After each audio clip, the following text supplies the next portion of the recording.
Hi. We're live. Hi, everybody. So we're trying a new format with our GLOVER Nursery 101 class. It's going to be on YouTube, and then we'll share it into the Facebook group that we created for local gardeners here in the West Jordan, South Jordan, Salt Lake Valley area that want to learn more specifics about Utah, but figured we could share it more globally. So there's a lot of great information that a lot of gardeners can use pretty much anywhere in the world. So thank you for being with us and your patience while we learn the ins and outs of YouTube live. I'm Regan Glover with GLOVER Nursery. Hi, I'm Erica. I'm one of the managers here, the IPM manager. IPM and grower. She does a lot here, including being our video star for this series. So we're going to talk about our February to-dos for trees and shrubs specifically in this video series. And Erica has a beautiful list of things and some audio visuals. Yeah, well, just some hand-drawn diagrams. Well, we're going to get super technical in a few minutes. So we'll just kick it off, and I'll just jump in and interrupt you with questions, okay. But you go ahead. Sounds good.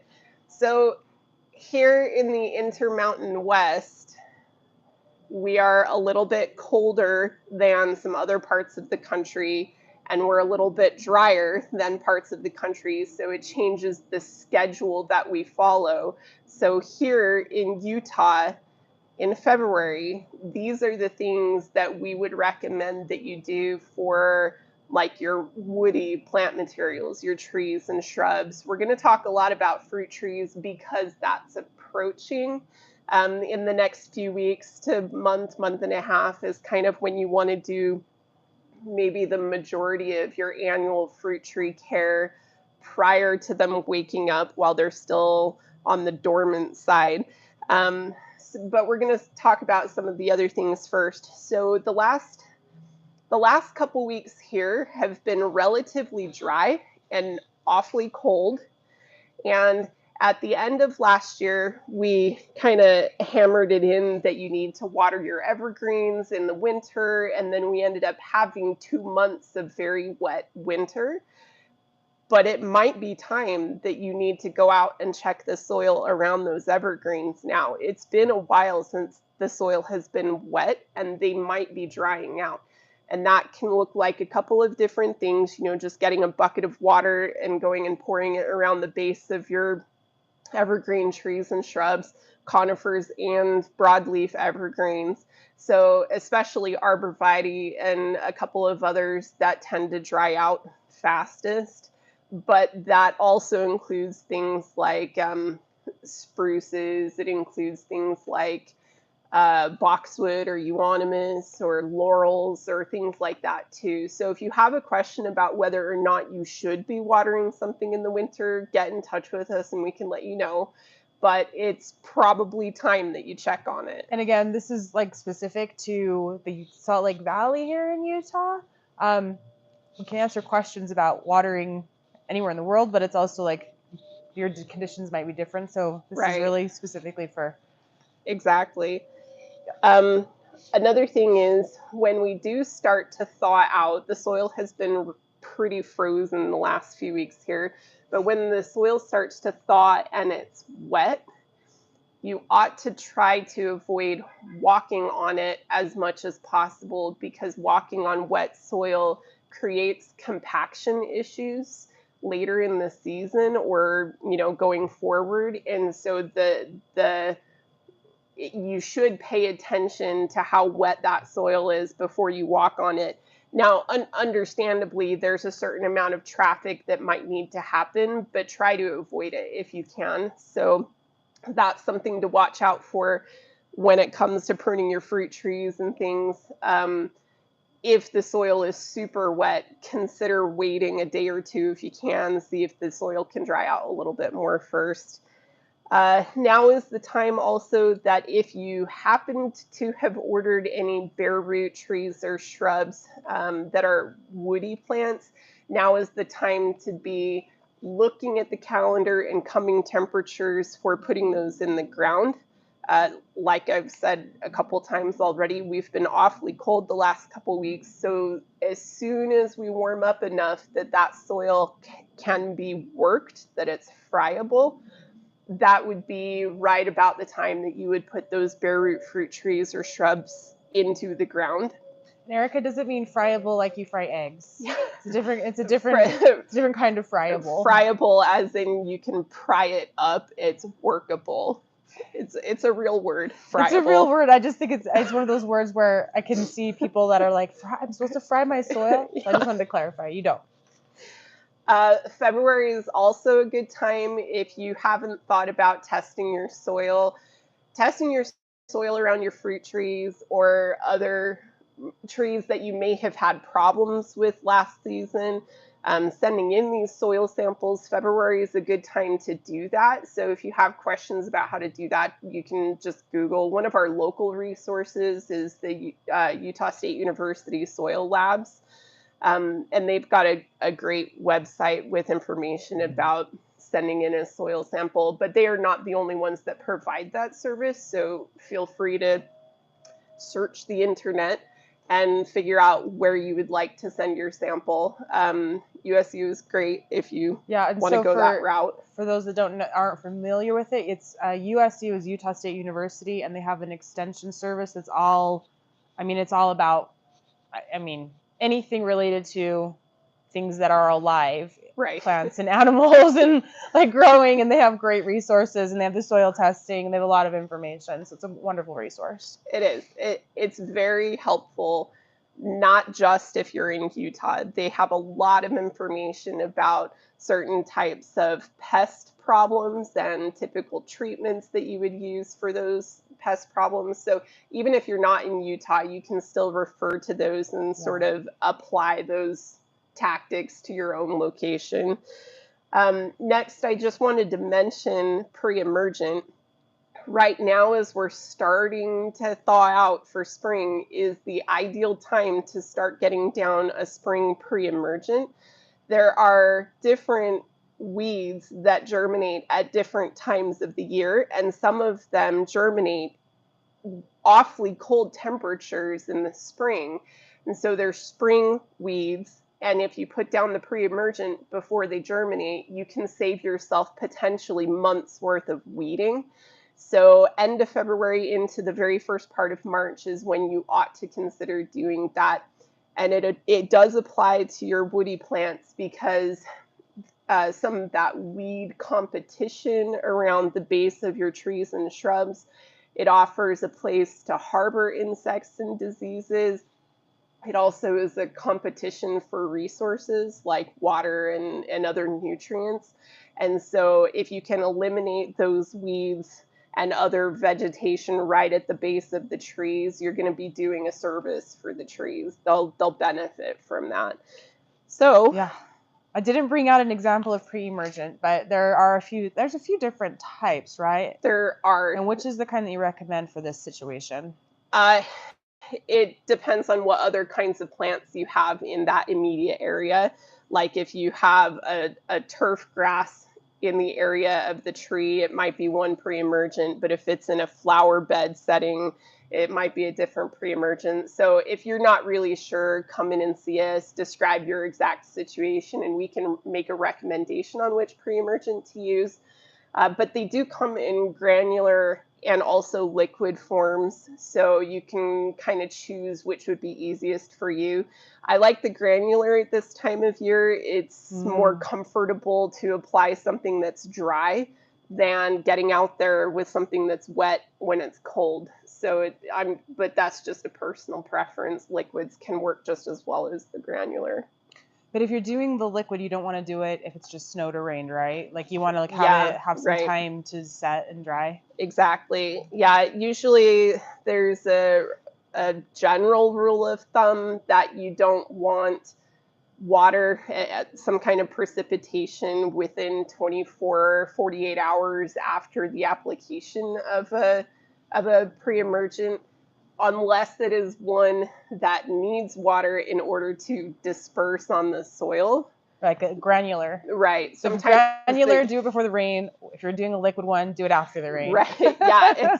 it's kind of complicated. You know, it's a big if-then statement. So if you tell us these conditions, then we can tell you what will work for you and give you instructions on how to apply it. Cool, thank you.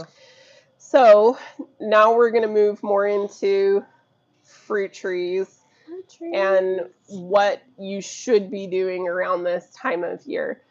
So it's fruit trees. If you end up doing certain kinds of maintenance, like some of the spraying, some of the pruning, if you do it when it's too cold, you can create situations that cause more damage to the trees than if you just wait a little bit longer.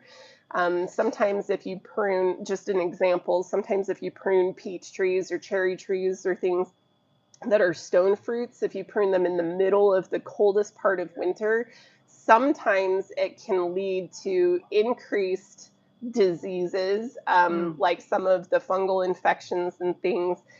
When there's a fresh open cut that hasn't had time to sort of seal itself off, then it's more of a point where an infection can occur.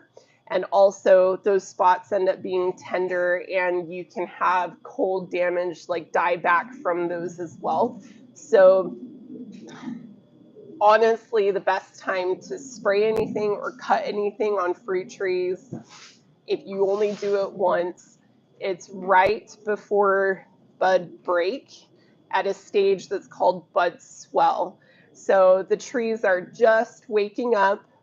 They haven't gotten any leaves or flowers on them yet, and you can see that the buds on the sides of the stems are starting to enlarge. That is the ideal time to do basically most everything that you would need to do for fruit trees.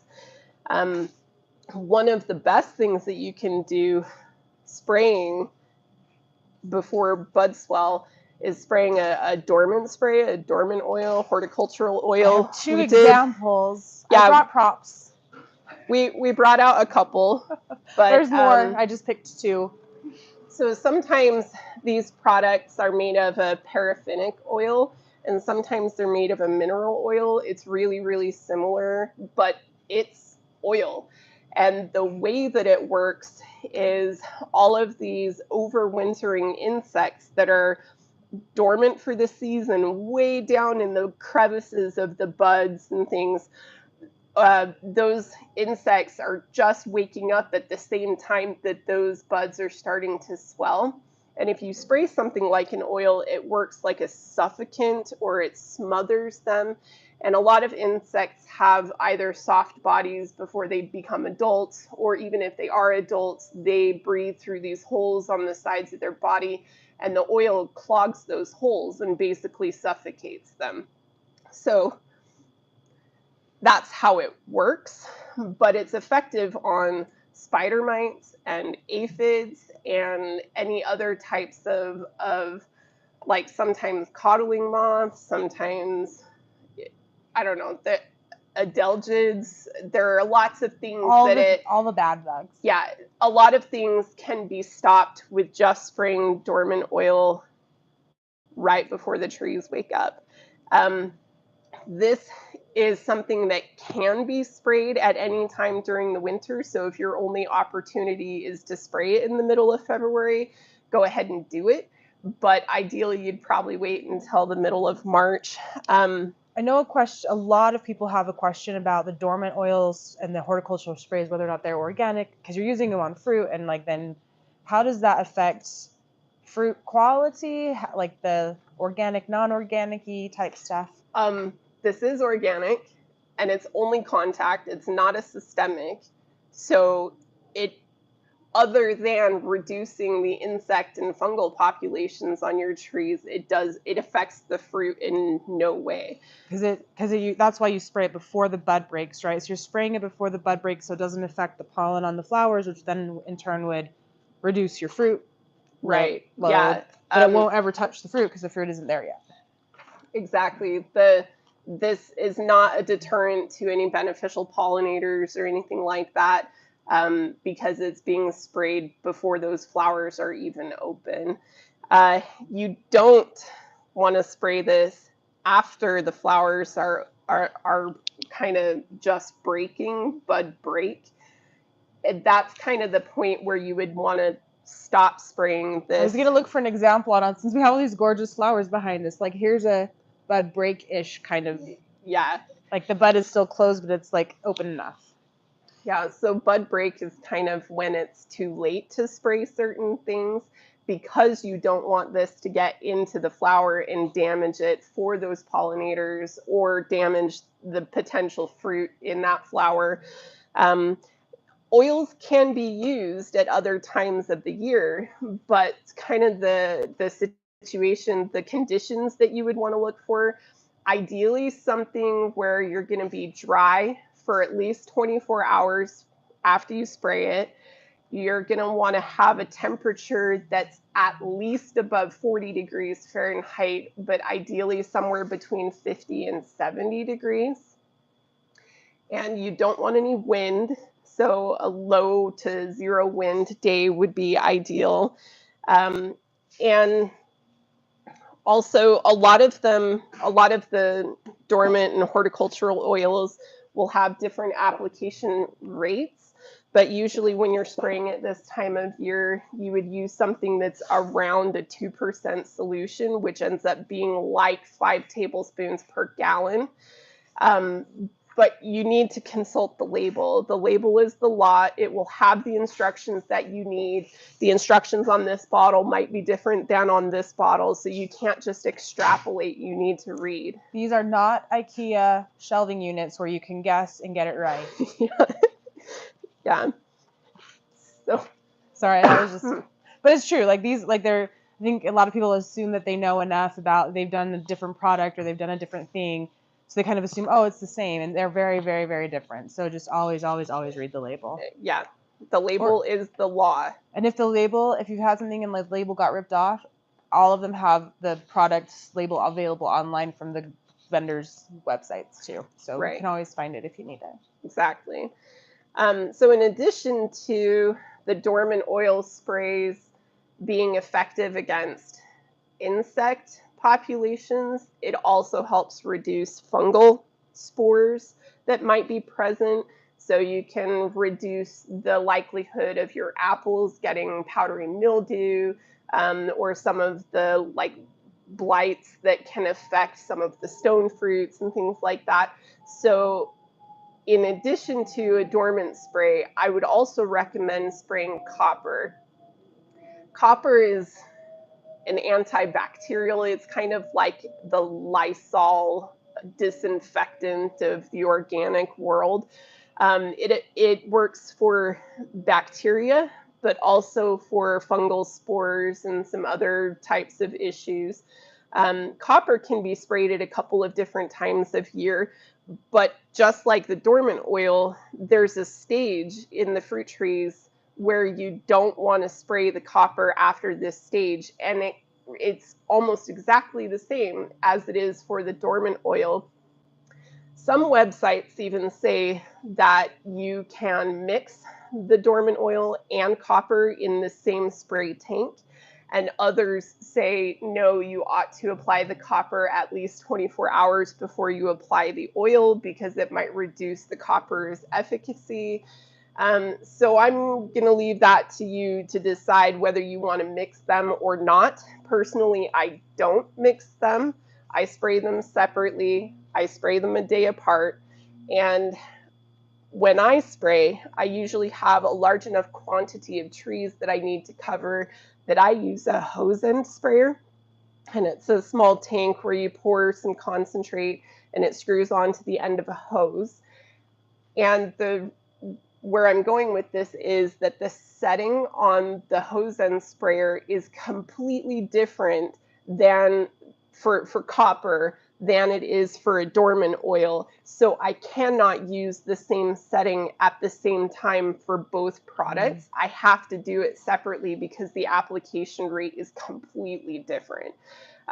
Now for like a backyard orchard, where it's more likely that you might just be mixing 1 gallon at a time, theoretically you could mix them in the same spray tank at the right rates.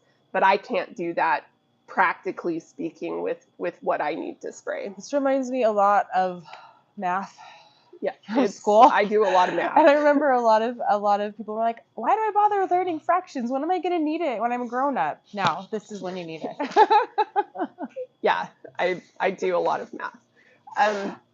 So the copper, it's a really good option if you know your pear tree or your apple tree has had fire blight issues. It can also be sprayed on your flowering pears that might be in your park strip. So the copper is a good choice for a couple of different things. It can also be applied in the fall time, right after the leaves have fallen off of a tree or shrub, when it's called a leaf scale, where the petiole has detached from the branch and it leaves a little fresh wound on the side of the branch. That's an opportunity for infections to get into your tree or shrub. So if you were to spray copper at that time, you could prevent a number of these things from becoming problems. So right now in the spring is not the only time you can use copper, but you should not use copper when the leaves are out, when the flowers are out, because you can do some significant damage to them. So cool. So don't do that. No. So I now want to talk about, oh yeah, this is copper. Oh yeah, I should. This is one brand, Liquid Cop, that's made by Monterey, but it's definitely not the only copper product. It's not, but product. I did pick it because I kind of thought it was like cool to have. Liquid Cop. Oh, side note, make sure you wear clothes you don't care about, because if you get oil on them, it is oil. You will have oil spots on your clothes. And copper, the solution you make is bright, like neon blue, and it works like a bleach when you get it on your clothes. So you'll have bleach stains after you wash your clothes if you weren't careful when you were spraying copper. So just be mindful of that when you spray it. Thank you. Are we moving on to audio visuals? We are. We're moving on to the hand-drawn audio visuals. This is like the old school on our new school style of recording video. I love the contrast. I wanted a whiteboard, but had to resort to paper. All right. So I'm going to go on the other side of the camera so she can. So we're going to do this thing where you like tell someone how far. That's what we're going to do now. This is very exciting. So I wanted to give some heads up, some pointers on different kinds of things that you can aim to do when you're pruning your fruit trees. These tactics, these steps can be applied to basically anything you prune, but they are more important to follow these steps on fruit trees if you want a healthy harvest, if you want a high yield on your fruit trees. It's important that you pay attention to how you're pruning them. It can make a huge difference. So the first step in any pruning cycle, the first thing you want to do is clean the trees. And what I mean by clean is, we're going to start first diagram. Okay, Regan. Okay, I'll tell you when to stop. Go this way. Come one more. Okay, up a little. Perfect. Okay. Here I can. We'll swap around. Okay, am I still in a good spot? Yeah, maybe go a little bit this way. Yeah, that's good. That's right in the middle. Okay. So when you clean a tree, there are several things that you look for, and you always start with this process before you do any other types of pruning, because this alone will help you identify what structure is left that needs to be shaped or thinned or whatnot. So one thing you want to look for are these water sprouts. Water sprouts are very vertical, like directly vertical branches that appear in the canopy. Suckers. Wait, so quick quiz time for those watching. How many water sprouts do you see on Erica's drawing? You can just put it in the comments. Okay, moving on. I don't even remember how many I drew. I just think it's cool that you drew more than one. That's really clever. And then these here at the bottom where they come out next to the tree trunk, these are called suckers. Water sprouts and suckers work kind of the same way, and they are a detriment to the tree. They suck or steal the resources away from what the tree should be spending its resources on. And so by removing these, you're just increasing the amount of resources that are available to the healthy parts of the tree. Besides the resources, it's also poor structure. Like a water sprout is never, even if it gives you fruit, which probably won't happen, the fruit will be very poor quality. So I don't recommend ever leaving water sprouts, especially in a fruit tree, but really in all ornamental kinds of trees, water sprouts need to go. You also want to look for broken branches. And if something is broken, you want to take it out. You also want to look for dead branches and take out any dead that you see. Okay, so this step is considered cleaning the tree, and this is the first thing that you would do. I do have a question about the dead branches, and this is not a joke, it's a real question. Okay. So your tree is still dormant. How can you tell if it's a dead branch or a dormant branch? Usually dormant branches will still be pliable, they'll be flexible. If you try and pry on it and it's very brittle, chances are it's dead. Color is another thing. Dead branches usually lose their color. They kind of go to a sort of gray dead color, or like a light tan color. Another thing that you can do is gently, if I had thumbnails, I could show you with my thumbnail, but you just very gently scratch the side of the soft tissue on the side of a twig. And if you can see some version of a vibrant green under there, then it's likely alive and not dead. If it's a tan color when you scratch it, then chances are it's dead.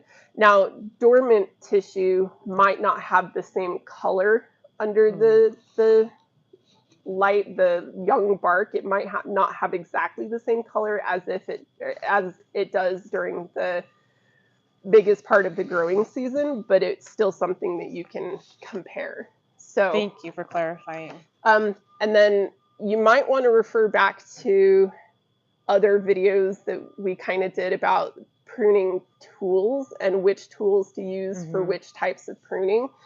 Dead branches are a lot harder. You need a lot more force to cut them. So you might want a different kind of pruner or lopper available to take out the dead branches. They're going to be harder to cut than things like the suckers and water sprouts. Also, suckers, water sprouts, there are hormones that can be applied to these fresh cuts that help reduce the likelihood of them recurring. And one of the hormones that we sell is called sucker punch. That's funny. So anyway, if you have like a flowering pear in your park strip and it has terrible suckers around the base, come get sucker punch and try this year. See if you can reduce the amount of suckers you have. Thank you. Okay. All right, next picture. Next picture. I have them here. Oh. I wanted to talk about. Okay, go back a little bit. Yep. We'll get there. No, I can hold stuff too. I just go back a little bit because I want to be able to see your face also. Because when you lower it, then there we go. That's better. Okay, so all branches, no matter how young or old they are, they have an anatomy to them that sort of seals off the tissues that run up and down on the side of the tree trunk. And where the tissue runs from the trunk into the branch, there's an anatomy that you should be looking for with any cut that you make. How prominent these characteristics are can change depending on the age of the branch. The older the branch, the thicker the branch, the more prominent these are.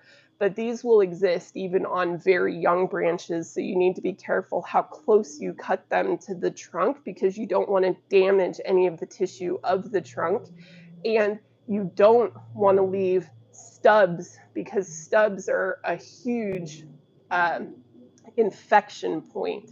So if you leave stubs on a stone fruit like a peach, you can almost guarantee you're going to end up with cytospora, which is a fungal infection, at the site of the stub. So you have to be really sort of precise with where your cuts are. This also is sort of where you need to pay attention to the orientation of your pruners and make sure that your blade is where it needs to be and you're not leaving extra branch that you don't intend. Okay, so what I want to talk about is on the top of a branch, there's something called a ridge, a branch ridge, and it's sort of where there's on an older branch there's a very visible peak between the trunk and the branch, and sometimes that peak has a dark texture that sort of, I scribbled this line here to demonstrate it, but that dark texture can sort of follow down the side of the branch some distance. It won't go all the way across into the trunk. It'll stay right at that joint, that crotch, right where the branch meets the trunk. So you can look for that. And then on the underside of the branch, there's sort of a rippling that you'll see. And this rippling on the bottom is referred to as a collar. And when you make a cut, I think I printed out another diagram of this, so let me flip through that in a second. But when you make a cut, it needs to be on the branch side of the collar and the ridge.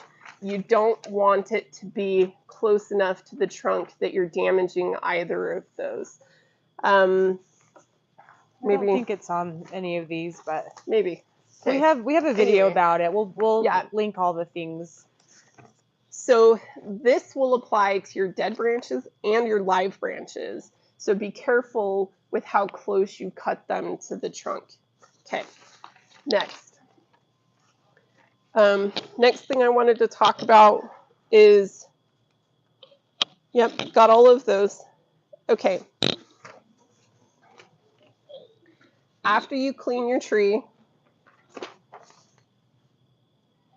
those are next. Okay, there's... Go back a tiny bit, just because I want to see your face more. Okay, that's good. That work? Yeah, that's good. So after the first step where you've cleaned your tree, and you've identified a structure that you're leaving, from that you can sort of make a plan. I always recommend making a plan before you start making cuts because you can just sort of lose track of what you're doing, and next thing you know, you've pruned way too much of the tree at once. And with all trees, but specifically fruit trees, you don't want to take more than 30% of the crown out at any given time, because that tree is depending on the leaves that will be in that part of the crown to photosynthesize and produce food and other nutrients that are needed for the fruit production. And if you end up taking out, say, 40 or 50% of the crown, you can throw your trees into what's called a biennial bearing cycle, where the tree simply doesn't have enough energy to support fruit production in one season, and then it recovers and overproduces the next season, wears itself out, and then underproduces and overproduces, and you don't have a consistent production anymore. So it's called a biennial bearing cycle. So you want to avoid that. And in order to avoid that, never take more than 30% at any given time. Now, sometimes if you're sort of rehabbing, rejuvenating an old tree that hasn't really had a lot of pruning in a few years, if you take out just one branch and all of its little twigs, just one branch could potentially be 15% of the crown. So that means you take 2 branches and you are done. And you should not do any more pruning than you absolutely need to that year. And then you wait a season and then you can do more. So just be mindful not to do too much at once. So assuming you don't have any major cuts, these are the kinds of things that you would look for when pruning fruit trees. You can come closer, so that's good, yeah. Okay. So you want to take out any branches that are facing downward from a scaffold branch. This would be like your main branches around a fruit tree are typically referred to as scaffolds. And you don't want any branches that are downward growing off of those branches. So if it's downward, take it off. You also don't want branches that are crossing other branches. And you don't want branches that are growing inward toward the center of the tree. So you want all of your branches facing outward. Okay, then we're going to talk about distance for proper air flow. Your branches that are bearing fruit generally should have space around them that is between 6 and 12 inches clearance before you get to another branch. If your branches are way too close together, you can create problems with disease, or you can create a situation with light reduction from the sun, light reduction. So you want to have clearance. You want to look at your branching angles, and these up here at the top are just my scribbles of angles. This is a crotch angle that is way too narrow. This is going to create some weak wood right in between those, and this is a potential for breaking in the future. This one is not, it's actually stronger, believe it or not, than this one, but this is not a good fruit-bearing crotch angle. So this would be way too wide for a fruit tree. A lot of fruit trees do best with something like a 45-degree angle branch. So when you're looking at just this scribble that I've done, this branch right here where it starts to go upward, this is an example of a branch that's generally speaking at 45 degrees. So one of these lower branches that heads the way I want it to, those would be ideal to keep for fruit production, where a branch like this one up here, where it's not even a water sprout, but it's too vertical, it would be something to consider taking out. Okay, now these down here at the bottom might not make sense unless you imagine standing next to a tree looking up at the branching angles. Okay, now there's a pruning tactic, I guess, where you shouldn't have branches lay on top of each other. You should have branches that are layered is one way to describe it. So I'm just going to use my arms for a second and demonstrate. I can be a tree. Look, I'm a tree. Look, I'm a tree. Okay, so these branches are essentially right over the top of each other, and this is poor branching structure.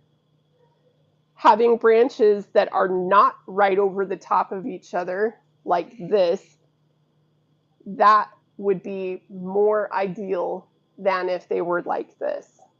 So like on this level, they would be this far apart, but then you go up one branching level, and this branch would appear between these two branches. So you'd almost have a triangle at that point. That sort of design tactic can be applied to a lot of things, but it is important in fruit trees so that you don't reduce the amount of light that's available to those branches. Air circulation and light within the canopy are super important for proper fruit production. Okay, so also same Last picture that I saw. Oh, two more. We're going to do this one next.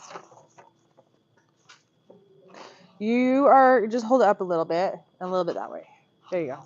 Okay, so you also want to avoid, sort of whenever possible, branching that is opposite from each other, because this creates more stress at this point along this branch. If you only have one branch that comes off of it, it reduces the amount of load that's on that section of the branch. So if you identify this sort of situation in your fruit trees, pick one of the two sides and take the other one off.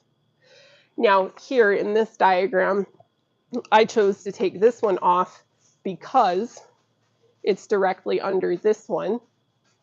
And this offers me an alternating pattern when I take this one off. So you'll just kind of have to look at your tree and determine which one makes more sense for you to keep. Like maybe this one is angled out this way and this one's this way, so it might make a difference. And then if you have one branch that at some point very close together splits into three, near 2, 3, however many, near the tip of the branch, you should pick one. Out of those three, whichever one has the right angle, the right direction, whichever one is the thickest or healthiest, or however you decide, you should only have one, because this reduces by picking one, you're reducing pore structure. You're going to have better fruit bearing, better maturity on the tree if it doesn't split all at one point. Okay, next. I think we're getting close to the end of it. Just making sure I covered everything. No, I think you did. I think that's the last one, is this one.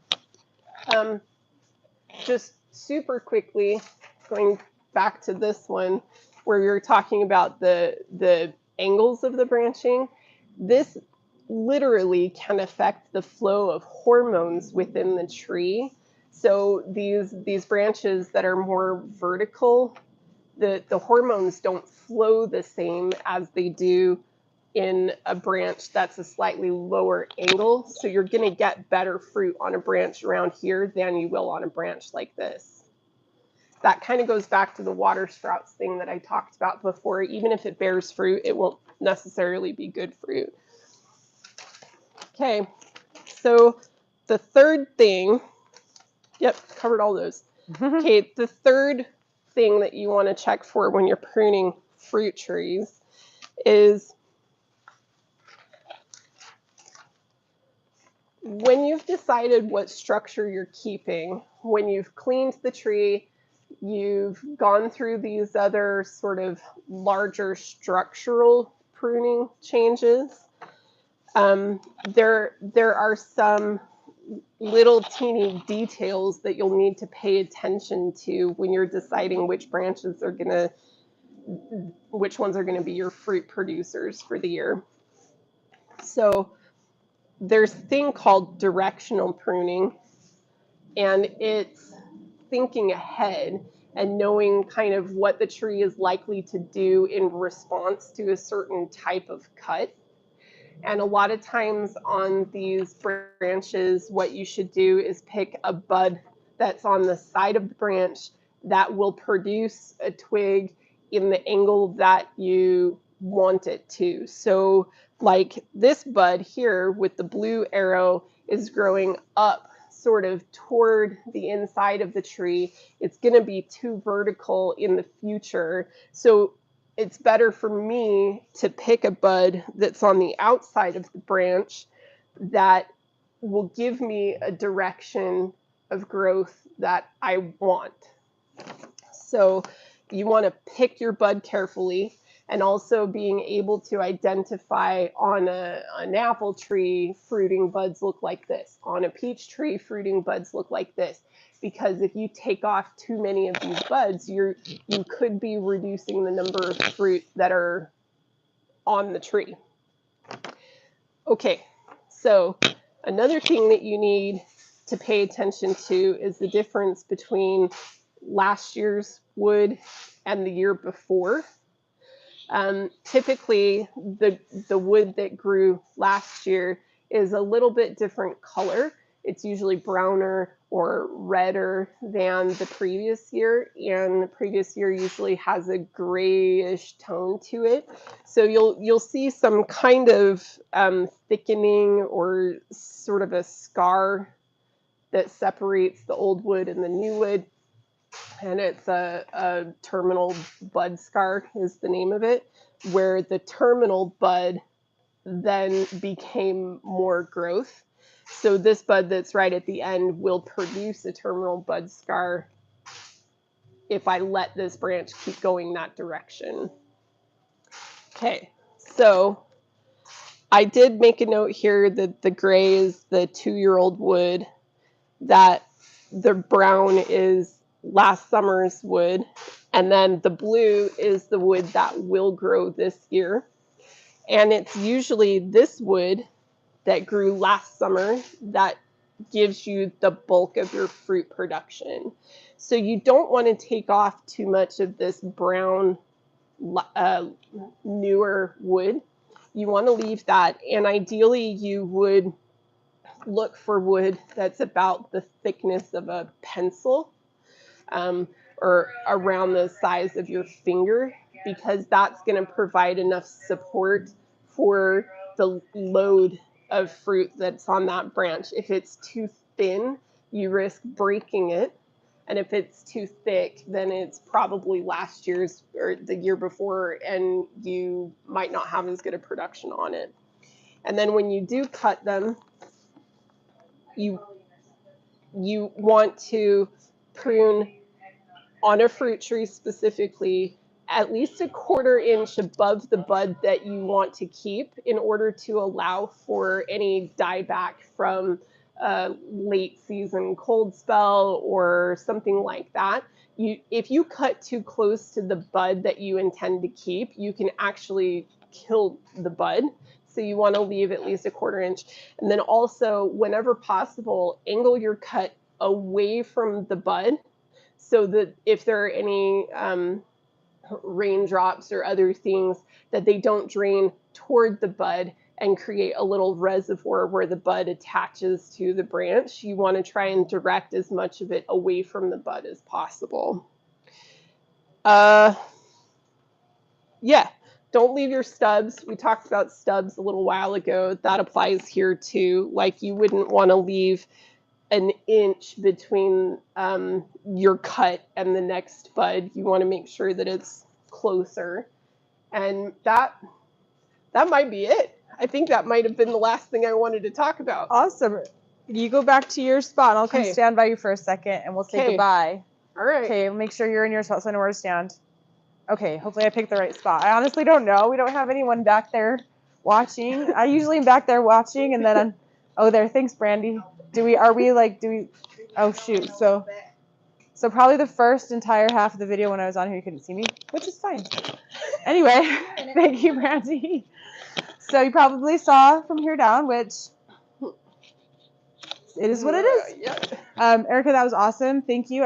I never knew there was that much to know about pruning fruit trees, and now my brain is really happy I'm not growing one at my house.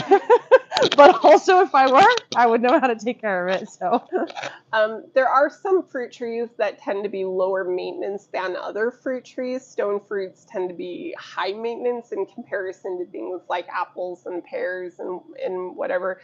So if you are not really ready to put in some amount of work, or you have a tree that you inherited when you bought the house or something like that, and all you do is let it drop its garbage fruit on the ground, consider removing it entirely, because it just harbors disease and insects that infect your neighbor's fruit tree. If they want a good fruit tree and they're willing to treat for theirs, and you have a big garbage sink of fruit tree in your backyard, it can cause problems for other people. So just try and be considerate. If you're not taking care of your fruit tree, consider taking it out. Okay. And also, you're gonna do great if you do want to grow your own fruit too. Yeah, they're really easy. I know. We just talked for an hour about. I know. But once you learn these things, once you know what it is that is basic fruit tree maintenance, it's really not that hard to keep up on it. And there are some tree service companies that can come and take care of some of these things for you. But it's like the joy of gardening, right? If you're going to grow your own fruit, it's for a reason. It's a good tasting fruit. You know, you can pick it right off the tree. Like there's so many benefits. It's a little bit of work and a little bit of education. And if Erica can explain in an hour the professional side of what to do, I mean, it's like, imagine, like she went to school for 4 years. Like you're getting like this awesome condensed. Yeah. Okay, but thank you. That was really, really, really helpful. Thank you for the information.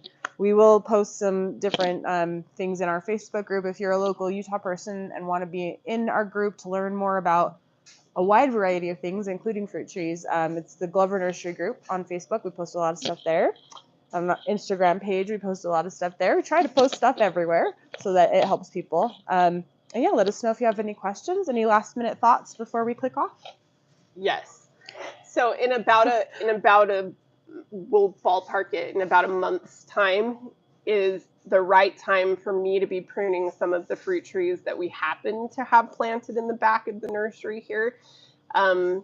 So I'm going to try and get Regan to come and take short videos to go along with these diagrams that I drew, so that you can have a more concrete example of the concepts I was trying to cover. I think the diagrams are awesome, and I'm going to keep them, and I'm going to use them as, like, when we do those videos, I'm going to use her hand drawn because they're awesome, and then we'll show you the hand drawing, and then we'll show you the live. All right. Yeah. Thank you all so much. Thank you, Erica. We'll see you next time. Bye.